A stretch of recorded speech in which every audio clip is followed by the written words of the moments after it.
Hi, I'm here in ancient Philippi, a city that Paul was in and stood right here in this place. This is the Roman Forum.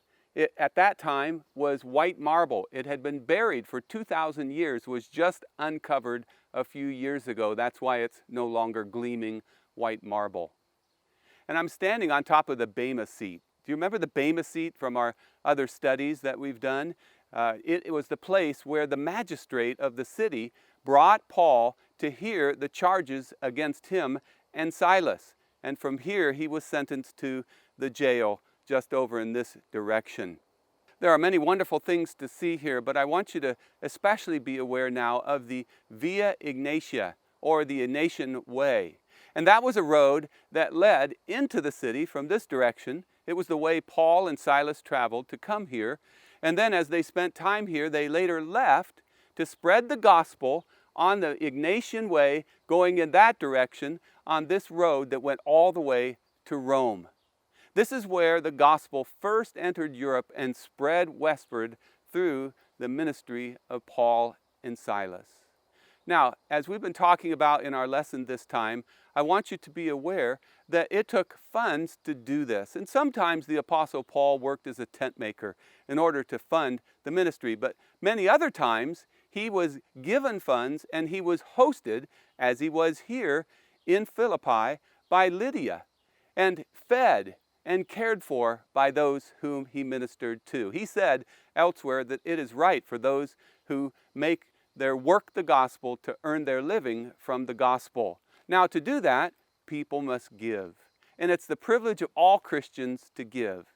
As Paul wrote about in our passage today, when we give, he says, "He that soweth sparingly shall reap also sparingly, but he that soweth bountifully shall reap also bountifully." It's, in other words, a agricultural picture that if you sow a lot of seed, you'll get a lot of harvest. And if you sow a little seed, you'll only get a little harvest. Now, what kind of harvest are we talking about? Well, he answers that as we've seen. Let me just read it again in verse 8. From this version it says, "And God is able to make all grace abound to you, that you, having always all sufficiency in everything, may abound unto every good work." You see, it's talking about not just finances, but all kinds of blessings that God gives to us as we sow bountifully. He gives back to us.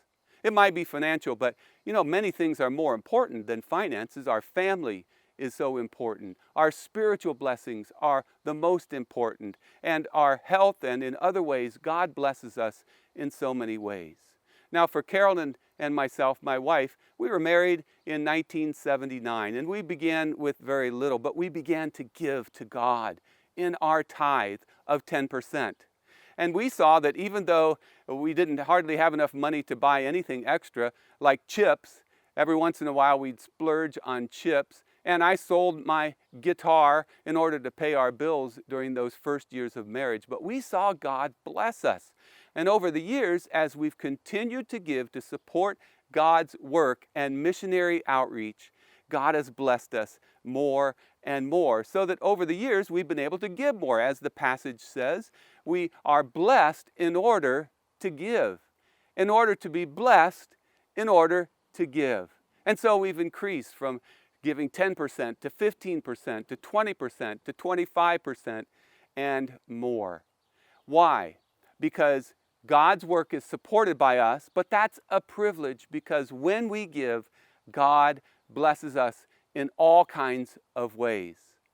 So let me encourage you as we close this video with these thoughts from the letter that Paul wrote to Philippi in chapter 4 of Philippians and verse 19. He says, "And my God shall supply every need of yours according to his riches in glory in Christ Jesus."